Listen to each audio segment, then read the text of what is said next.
Hay muertes que son una rendición. Y hay muertes que son el último acto de guerra. Finales que no buscan la paz, sino que perpetúan un desafío más allá de la tumba. Un último no, gritado al rostro del destino. Hoy nos adentramos en la oscuridad de uno de esos finales, en una villa solitaria en la costa de Bitinia, a orillas del mar de Mármara, en algún momento del año 183 a.C. Adentro, un anciano de 64 años, con el cuerpo marcado por las cicatrices de innumerables batallas y el alma desgastada por décadas de exilio, se encuentra acorralado. No es un rey, aunque ha aconsejado a muchos. No es un emperador, aunque ha derrotado a sus ejércitos. Es un general sin ejército, un estadista sin estado, un fantasma de un poder que una vez hizo temblar los cimientos del mundo conocido. Su nombre es Aníbal Barca, el terror de Roma, la pesadilla viviente de una generación de senadores. Durante medio siglo, su existencia ha sido una espina clavada en el costado de la república más poderosa de la tierra. Lo han perseguido por tierra y por mar, a través de reinos y desiertos, y ahora, finalmente, lo han encontrado. Los soldados del rey Prusias de Bitinia, actuando bajo la inmensa presión de los emisarios romanos, han rodeado su refugio. Todas las salidas están bloqueadas. Aníbal, el maestro de la escapatoria, el genio de la emboscada, está finalmente atrapado. Sabe lo que le espera si es capturado. No una muerte rápida, sino la humillación suprema. Ser arrastrado, encadenado por las calles de Roma en un desfile triunfal, exhibido como un trofeo ante la multitud que tanto lo temió, para luego ser estrangulado en la oscuridad del Tullianum, la prisión del Estado. Para el hombre que había jurado odio eterno a Roma en un altar sagrado cuando era solo un niño, este era un destino peor que 1000 muertes. Sostiene en su mano un anillo. No es una joya de poder, sino un instrumento de liberación. Dentro, oculto durante años para este preciso momento, hay un veneno rápido y letal. La elección es cruda, pero clara. Rendirse y convertirse en el espectáculo final de Roma, o morir como vivió. Desafiante, indomable y en sus propios términos. La historia de la muerte de Aníbal no es la historia de una batalla perdida, es el epílogo de la mayor rivalidad del mundo antiguo.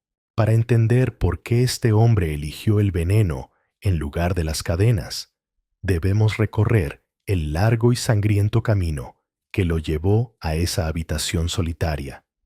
Desde el juramento de su infancia hasta las cumbres heladas de los Alpes y los campos de batalla de Italia, en un viaje que lo convirtió en el enemigo más formidable que Roma jamás enfrentaría.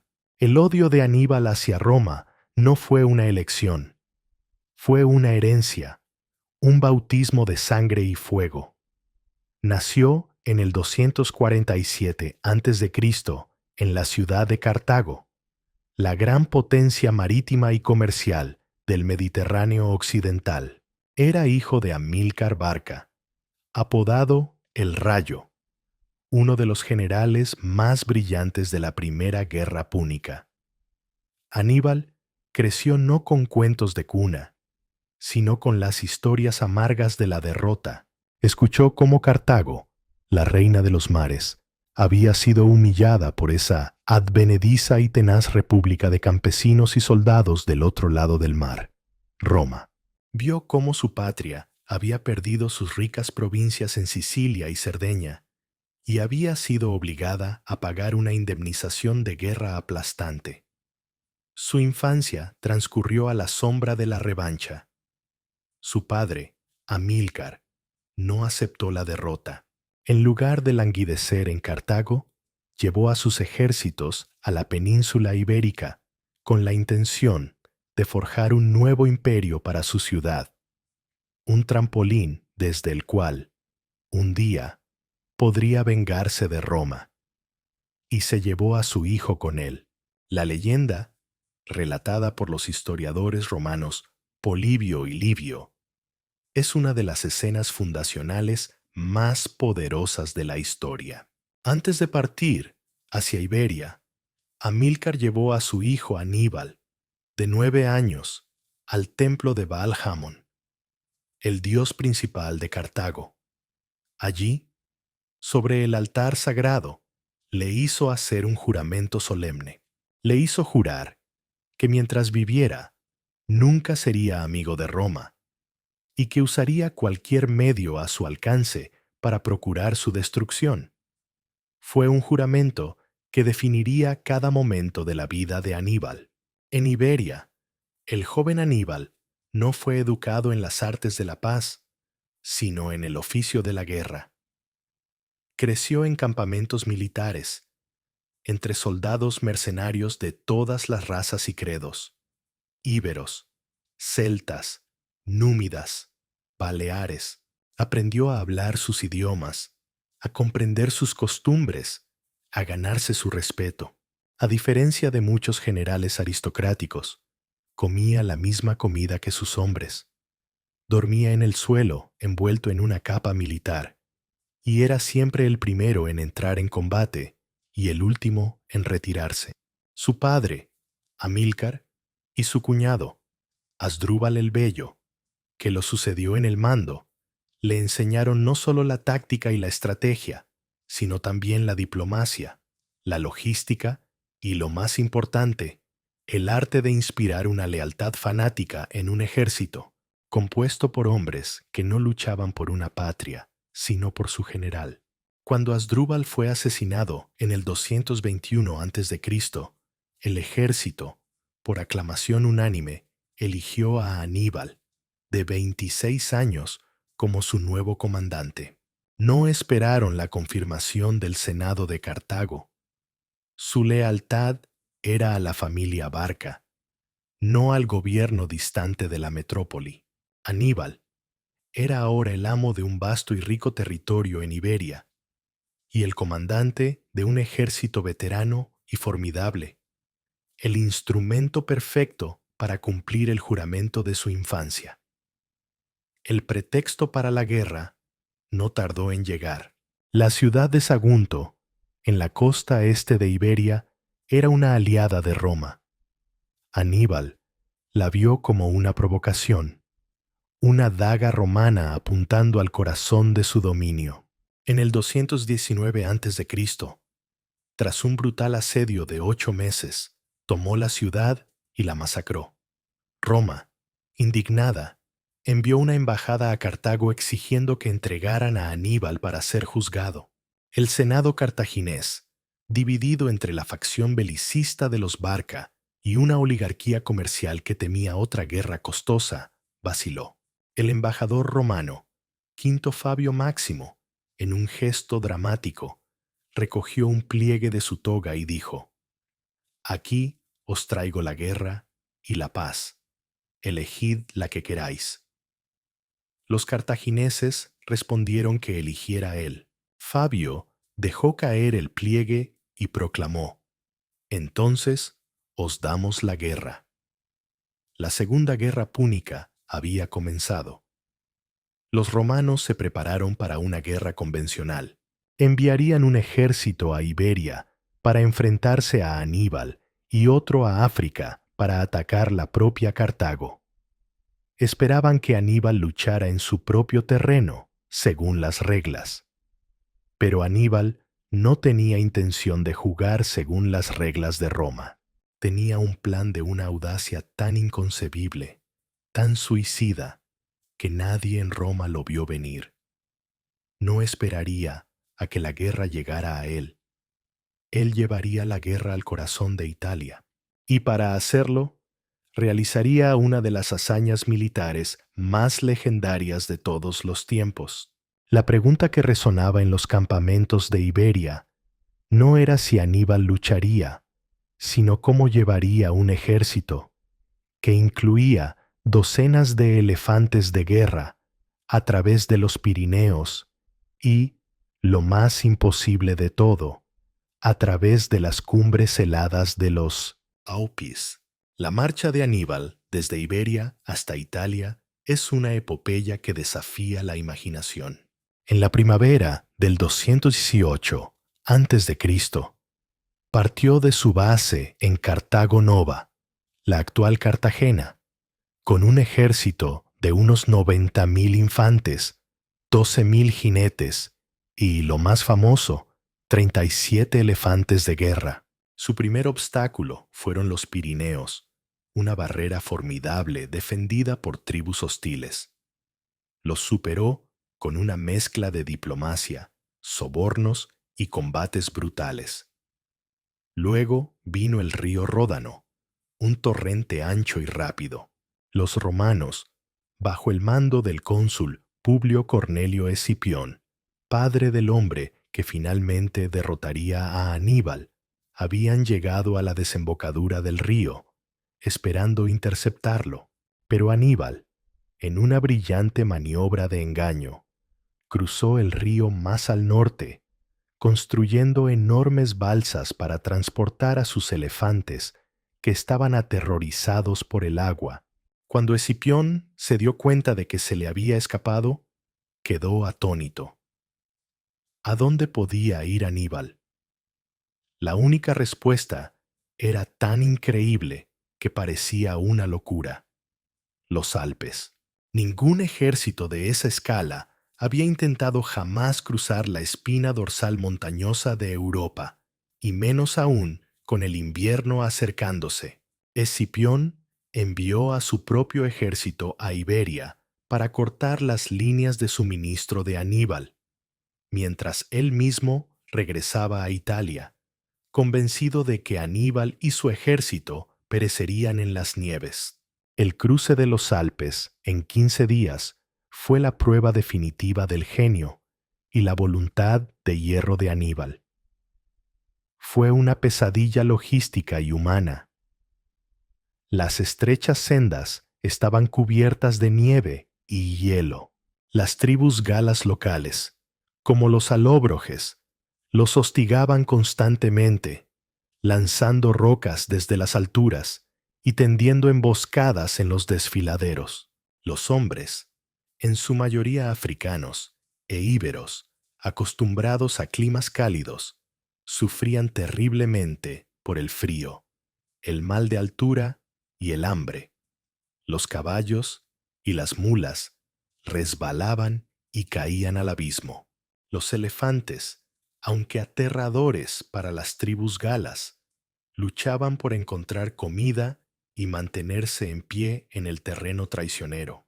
El historiador Livio describe escenas de un sufrimiento espantoso: hombres congelados hasta la muerte en sus puestos de guardia, otros que se sentaban a descansar y nunca más se levantaban.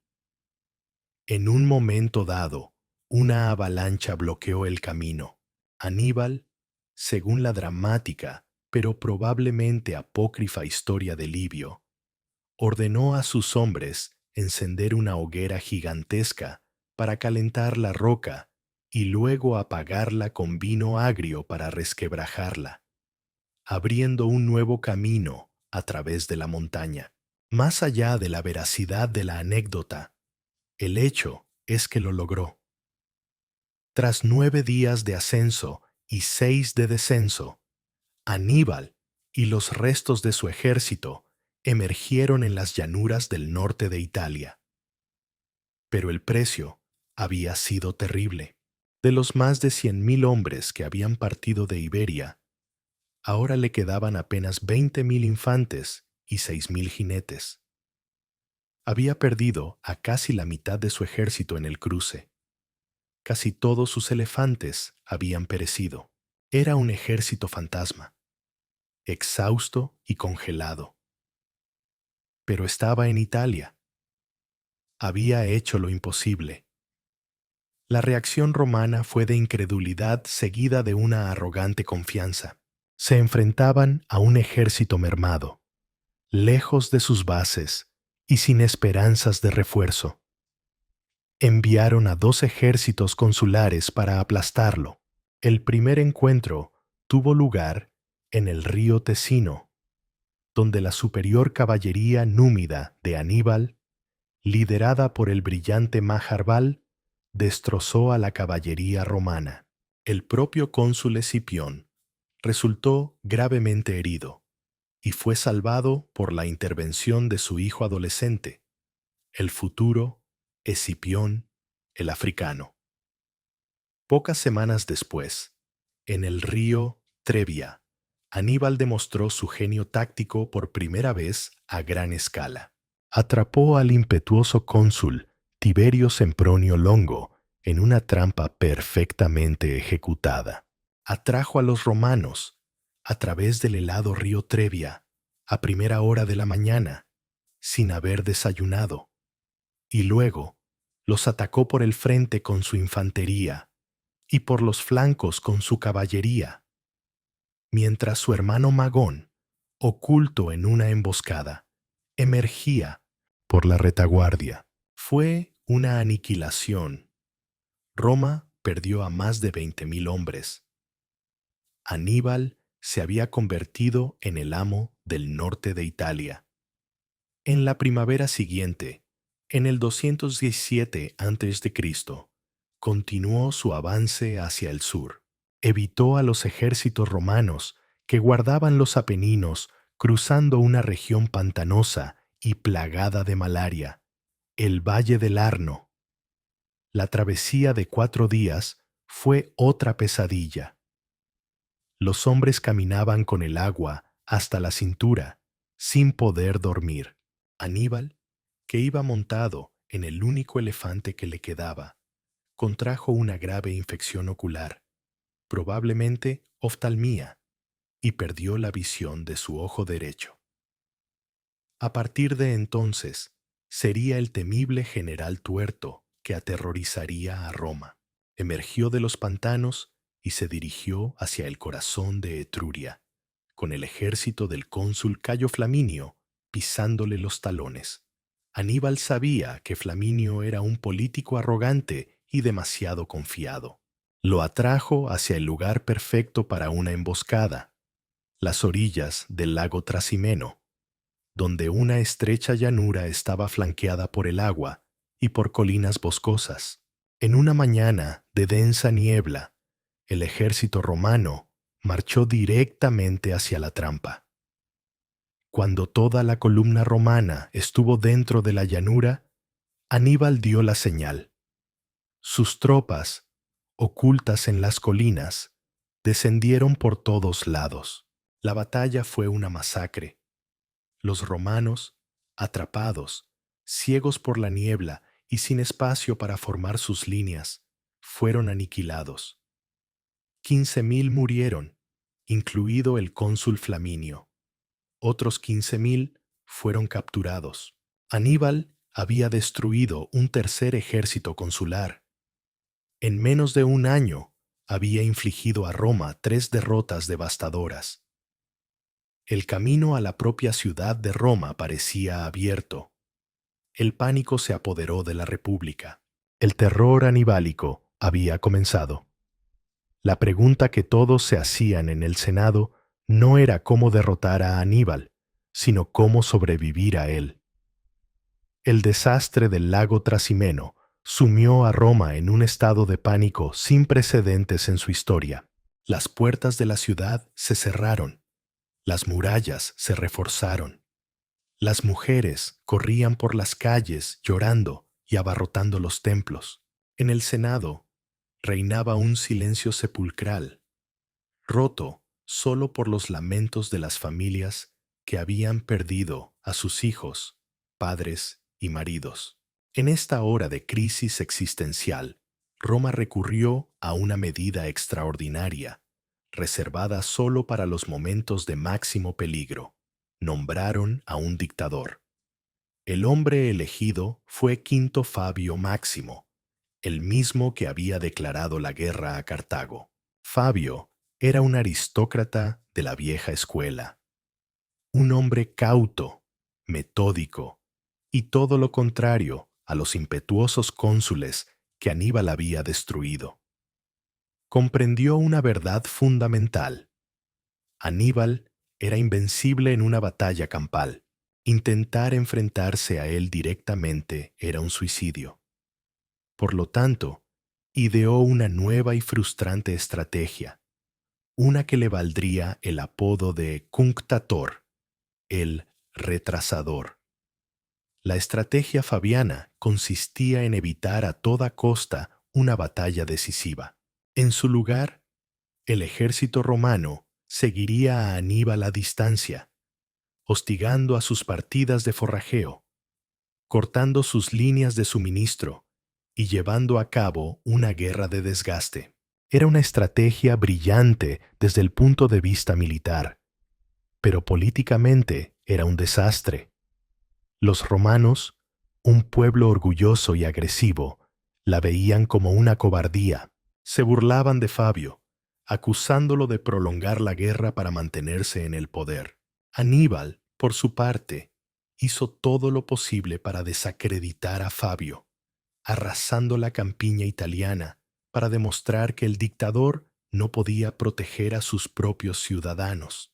A pesar de la presión, Fabio se mantuvo firme, salvando a Roma de más derrotas, pero su mandato de 6 meses expiró, y el poder volvió a manos de 2 nuevos cónsules elegidos para el año 216 a.C., Cayo Terencio Varrón, un plebeyo populista y agresivo, y Lucio Emilio Paulo, un patricio más cauteloso. Varrón, que ostentaba el mando principal, estaba decidido a poner fin a la humillante estrategia de Fabio y a aplastar a Aníbal en una batalla decisiva.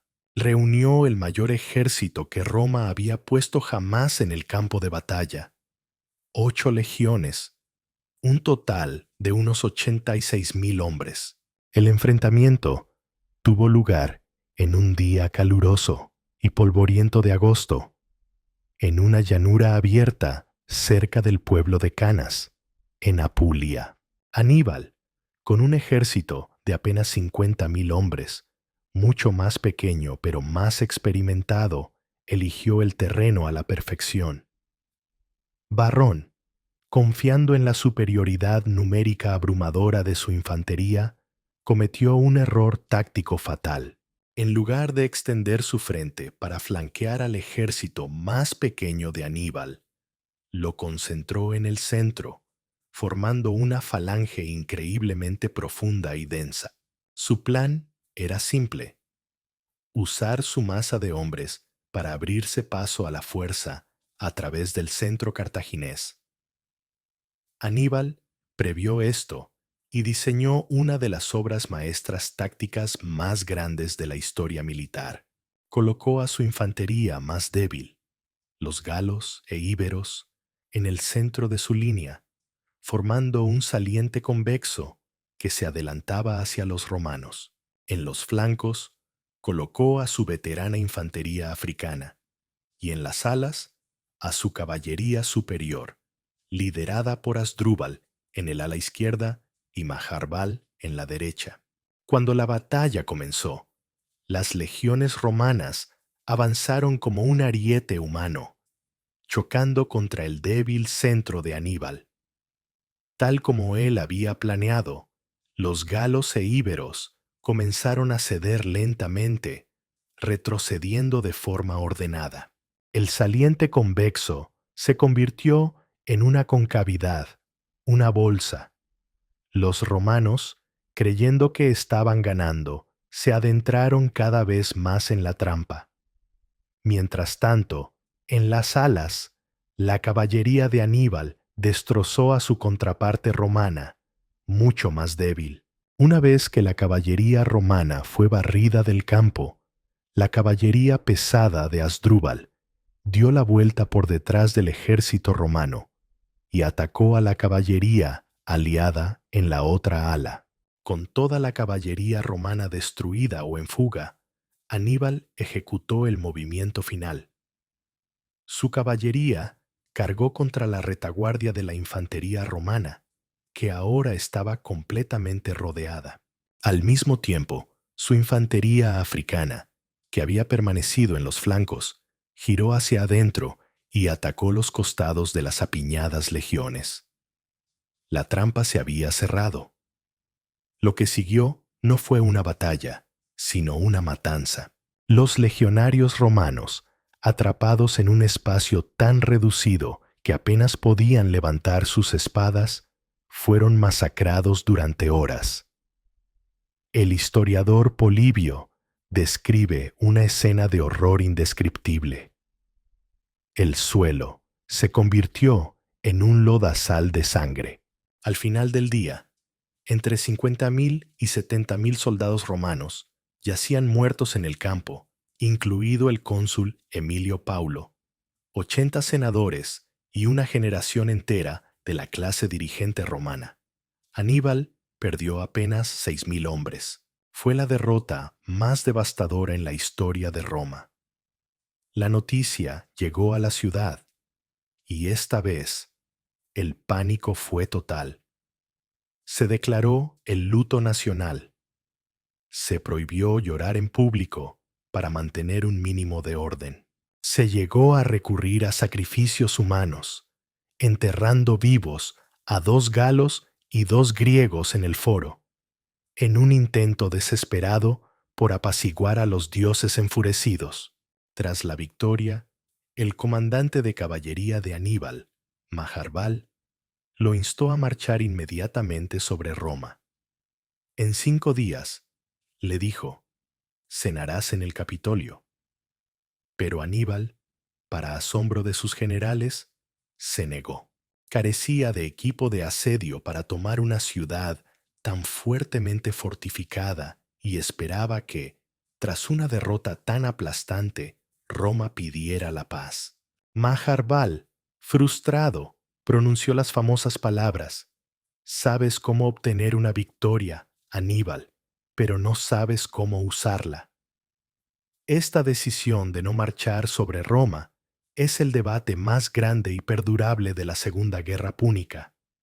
¿Fue un error fatal o una decisión prudente de un general que conocía sus limitaciones? Nunca lo sabremos, pero marcó el punto de inflexión. A pesar de su victoria total en el campo de batalla, Aníbal no había logrado su objetivo estratégico: quebrar la voluntad de lucha de Roma. La República, sangrando pero indómita, se negó a rendirse. La guerra en Italia entraría en una nueva y larga fase de desgaste, y el reloj de la fortuna de Aníbal, aunque nadie lo sabía entonces, había comenzado su lenta cuenta atrás. La victoria en Canas, aunque tácticamente brillante, colocó a Aníbal en una posición estratégicamente insostenible. Se convirtió en el señor de un campo de batalla en el que su enemigo se negaba a luchar. Después del desastre, Roma volvió a la estrategia fabiana con una determinación de hierro. Evitaron a Aníbal a toda costa, negándole la batalla campal que tanto anhelaba. En su lugar, se centraron en reconquistar las ciudades italianas que habían desertado al bando cartaginés, en cortar sus suministros y en librar la guerra en otros frentes, especialmente en Iberia y Sicilia, para evitar que le llegaran refuerzos. Aníbal pasó los siguientes 13 años atrapado en Italia, una especie de león en una jaula muy grande. Marchaba de un lado a otro, un general sin un estado que lo apoyara adecuadamente, intentando mantener unidas a sus volátiles alianzas italianas y alimentar a su ejército multinacional. Fue un periodo de frustración y un lento desgaste. Mientras tanto, en Roma emergía una nueva generación de líderes, hombres que habían aprendido las duras lecciones de Trevia Trasimeno y Canas. El más brillante de ellos era el joven Publio Cornelio Escipión, el mismo que había sobrevivido a Tesino y Canas. Escipión comprendió que la clave para derrotar a Aníbal no estaba en Italia, sino en cortar sus raíces. Mientras Aníbal estaba estancado en el sur de Italia, Escipión llevó la guerra a Iberia. En una serie de campañas brillantes, conquistó el imperio de los Barca, incluida su capital, Cartago Nova, en un audaz asalto anfibio. Al hacerlo, privó a Aníbal de la base de hombres, dinero y recursos que necesitaba desesperadamente.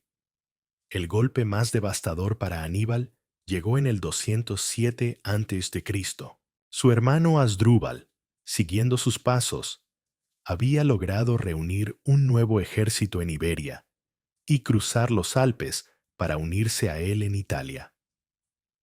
Era la oportunidad que Aníbal había estado esperando durante una década.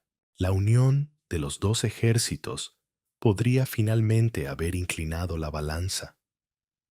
Pero los romanos interceptaron a los mensajeros de Asdrúbal. Conociendo su ruta, dos ejércitos consulares convergieron sobre él en el río Metauro, en el norte de Italia, antes de que pudiera unirse a su hermano. El ejército de Asdrúbal fue aniquilado y él mismo murió luchando valientemente. El cónsul Claudio Nerón, en un gesto de una crueldad brutal, ordenó que la cabeza de Asdrúbal fuera arrojada al campamento de Aníbal. Cuando Aníbal vio la cabeza de su hermano, la última esperanza de victoria en Italia, se dice que pronunció las palabras: «Ahora veo el destino de Cartago». El final estaba cerca.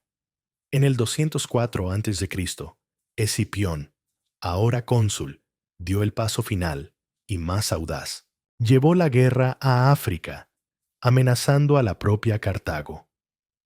El gobierno cartaginés, aterrorizado, hizo lo que Aníbal había temido durante 15 años. Lo llamaron de vuelta a casa para defender la patria.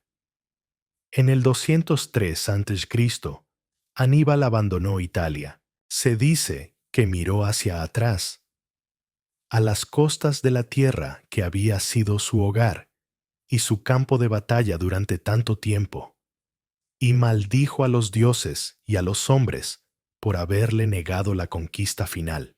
El enfrentamiento final, el duelo de titanes que el mundo había estado esperando, tuvo lugar el 19 de octubre del 202 a.C., en las llanuras de Sama.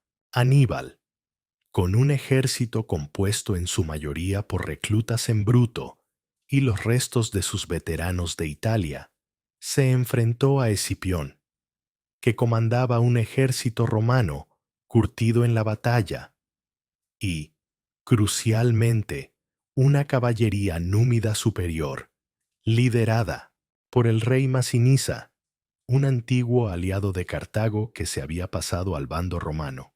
Antes de la batalla, los dos grandes generales se encontraron cara a cara. Es uno de los encuentros más dramáticos de la historia. Se miraron en silencio. Dos hombres que habían definido una era, admirándose mutuamente a pesar de ser enemigos mortales. Aníbal, el hombre mayor, ofreció la paz, pero sus términos fueron rechazados. La batalla era inevitable. Aníbal intentó usar su arma de terror final: 80 elefantes de guerra. Pero Escipión, habiendo estudiado las tácticas de Aníbal, tenía un plan. En lugar de formar sus manípulos en el tradicional patrón de tablero de ajedrez, los alineó en columnas, dejando pasillos abiertos a través de su ejército. Cuando los elefantes cargaron, los romanos simplemente tocaron sus trompetas y cuernos, asustando a las bestias, que o bien se desbocaron a través de los corredores inofensivamente, o se volvieron contra sus propias líneas. La principal baza de Aníbal, había sido neutralizada. La batalla que siguió fue reñida y brutal, pero al final, la superior caballería de Escipión, al igual que la de Aníbal en Canas, rodeó al ejército cartaginés y atacó por la retaguardia. La trampa se cerró. Por primera vez en su vida, Aníbal fue completamente derrotado en una gran batalla.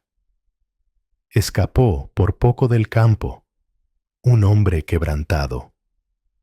La Segunda Guerra Púnica había terminado. Cartago fue obligada a aceptar unos términos de paz humillantes. Tuvo que entregar todos sus elefantes, su flota de guerra, sus posesiones en el extranjero y pagar una indemnización masiva. Y la cláusula más amarga de todas: se le prohibió hacer la guerra sin el permiso de Roma. Cartago se convirtió en un estado cliente, una sombra de su antiguo yo. Para Escipión fue la gloria suprema. Regresó a Roma en triunfo y recibió el título que lo inmortalizaría: el africano. Para Aníbal fue el comienzo de un largo y amargo exilio. El juramento de su infancia se había convertido en cenizas. Tras la derrota en Zama, Aníbal no se retiró a la oscuridad. Demostró que era tan capaz como estadista como lo había sido como general. Fue elegido para el cargo de sufete, el magistrado principal de Cartago. Inició una serie de reformas radicales para acabar con la corrupción de la oligarquía que había gobernado y saboteado el esfuerzo de guerra durante tanto tiempo. Reorganizó las finanzas. Hizo que los ricos pagaran su parte justa de los impuestos y logró que Cartago pudiera pagar la indemnización de guerra a Roma sin imponer una carga aplastante al pueblo. Sus reformas fueron tan exitosas y populares que se ganó nuevos enemigos: la misma oligarquía corrupta a la que había desplazado. Estos hombres, en un acto de traición despreciable, enviaron informes a Roma acusando a Aníbal de conspirar con el rey Antíoco III de Siria, una nueva potencia emergente en el este, para iniciar otra guerra. Roma, cuya paranoia hacia Aníbal nunca había disminuido, envió una comisión a Cartago para investigar. Aníbal sabía que su presencia solo traería más problemas a su ciudad y que los romanos no descansarían hasta que lo tuvieran en sus manos. En el 195 a.C., 7 años después de Zama, huyó de Cartago en secreto durante la noche, comenzando la última y trágica fase de su vida, la de un exiliado errante, perseguido por la larga sombra de Roma. Su primer refugio fue la corte del rey Antíoco III en Éfeso.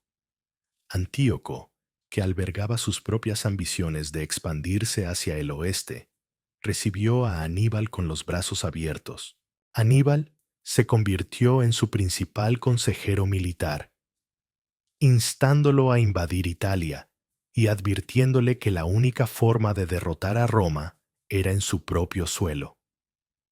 Pero Antíoco era un hombre vanidoso y desconfiado. Escuchó el consejo de Aníbal, pero temía que el genio del cartaginés eclipsara su propia gloria. En lugar de seguir el audaz plan de Aníbal, optó por una invasión limitada de Grecia, donde fue fácilmente derrotado por los romanos en la batalla de las Termópilas. No confundir con la famosa batalla persa. En el mar, la flota de Antíoco, en la que Aníbal comandaba un escuadrón, también fue derrotada. Finalmente, en la batalla de Magnesia, en el 190 a.C., los romanos, liderados por el hermano de Escipión el africano, Lucio, aplastaron al ejército de Antíoco. Uno de los términos del tratado de paz que Roma impuso a Antíoco fue explícito: debía entregar a Aníbal Barca. Una vez más, Aníbal tuvo que huir para salvar su vida. Se convirtió en un fugitivo, vagando por el Mediterráneo oriental, buscando refugio en Creta y luego en Armenia. Pero la red de Roma se extendía por todas partes. Donde quiera que iba, la presión romana seguía, exigiendo su extradición. Su último refugio fue la corte del rey Prusias I de Bitinia, un pequeño reino en la costa de la actual Turquía. Allí, el viejo general, ahora un hombre de más de 60 años, encontró unos últimos años de relativa paz. Ayudó a Prusias en sus guerras locales, diseñando astutas estratagemas navales, incluida una en la que ordenó lanzar ollas llenas de serpientes venenosas a los barcos enemigos, y supervisando la construcción de una nueva capital, Prusa. Pero incluso allí, Roma no lo olvidó. El miedo que inspiraba su nombre era tal que no podían soportar que viviera. En el 183 a.C., el Senado romano envió a uno de sus diplomáticos más distinguidos, Tito Quincio Flaminino, el conquistador de Grecia, a la corte de Prusias con una única e inflexible demanda: la entrega de Aníbal. El rey Prusias era un monarca menor. No podía arriesgarse a la ira de Roma por proteger a un anciano fugitivo. A pesar de sus obligaciones como anfitrión, cedió. Envió a sus soldados a la villa de Aníbal en el pueblo de Libisa para arrestarlo. Aníbal, siempre desconfiado, había construido su casa con 7 salidas secretas para poder escapar en cualquier dirección. Pero cuando se enteró de la llegada de los soldados, comprobó cada una de ellas. Todas estaban vigiladas. El maestro de la estrategia, el hombre que había atrapado a ejércitos enteros, estaba finalmente atrapado él mismo. Fue entonces cuando tomó la decisión que había preparado durante décadas. Hizo llamar a un sirviente y tomó el anillo que siempre llevaba consigo. Sabía que no había escapatoria. Se enfrentaba a la certeza de la captura y la humillación. Antes de tomar el veneno, pronunció sus últimas palabras, un discurso final de desafío y desprecio dirigido no a sus captores, sino a la historia. Según Livio dijo: libremos a los romanos de su larga ansiedad, ya que creen que es demasiado esperar la muerte de un anciano odiado. Luego, con una condena mordaz a Flaminino por violar las leyes de la hospitalidad y a Prusias por traicionar a su huésped, se llevó el veneno a los labios.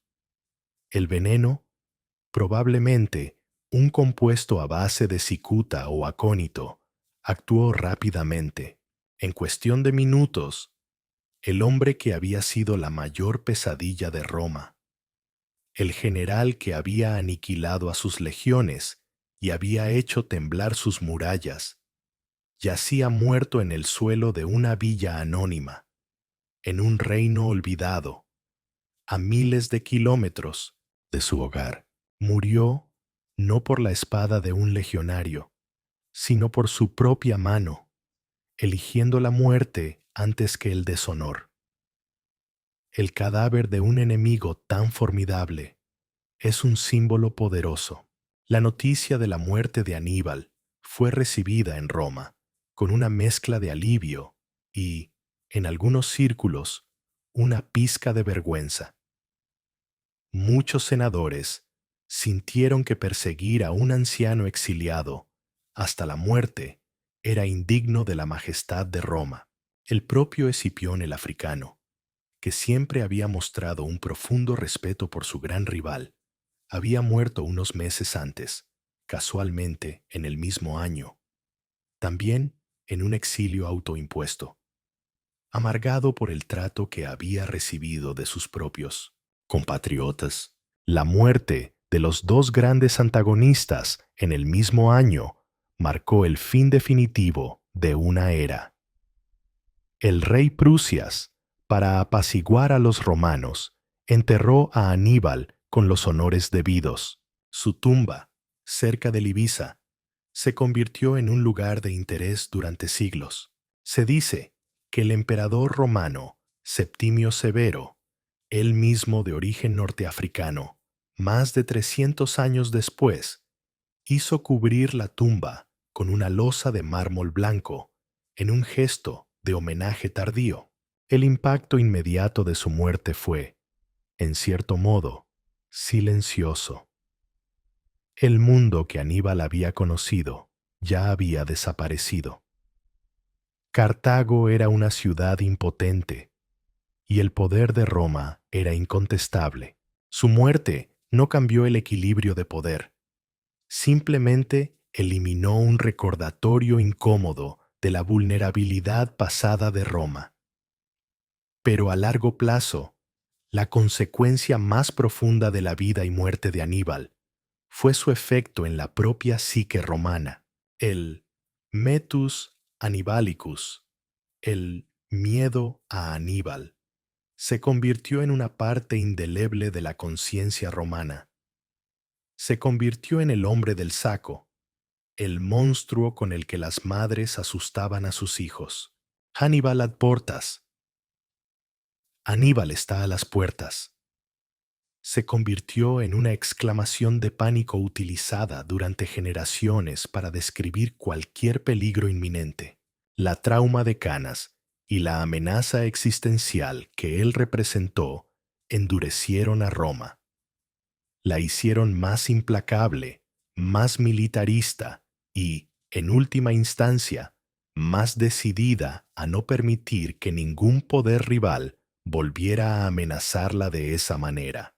En cierto modo, Aníbal fue el creador involuntario del imperialismo romano tardío. La Tercera Guerra Púnica, unas 3 décadas después de su muerte, fue la manifestación final de este trauma. Catón el Viejo, un senador que había luchado contra Aníbal, terminaba cada uno de sus discursos, sin importar el tema, con la misma frase obsesiva: Ceterum censeo Cartagine messe delendam. Además, opino que Cartago debe ser destruida. En el 146 a.C., Roma finalmente cumplió su deseo. Tras un breve y brutal asedio, Cartago fue arrasada, sus edificios demolidos, sus habitantes masacrados o vendidos como esclavos, y la tierra, según la leyenda, sembrada con sal para que nada volviera a crecer. Fue un acto de genocidio, la eliminación total de un rival, impulsada por el miedo persistente que el fantasma de un solo hombre todavía inspiraba. El juramento de odio de Aníbal se había cumplido de una manera que nunca podría haber imaginado. Su desafío llevó a Roma a convertirse en una potencia tan abrumadora y despiadada que su propia ciudad fue borrada del mapa. El eco del veneno que Aníbal bebió en Bitinia resuena como el último acto de una tragedia de proporciones épicas. Su legado es el de uno de los más grandes genios militares de la historia, a menudo comparado con Alejandro Magno y Julio César. Su audacia estratégica, su brillantez táctica en batallas como Canas y su capacidad para liderar un ejército diverso y mantener su lealtad durante 15 años en territorio enemigo no tienen parangón. Se convirtió en el arquetipo del gran capitán, estudiado en academias militares durante más de 2 milenios, desde los romanos que fueron sus víctimas hasta Napoleón Bonaparte, quien lo consideraba el más grande de todos. Pero su legado es también una profunda lección sobre los límites de la genialidad militar. Aníbal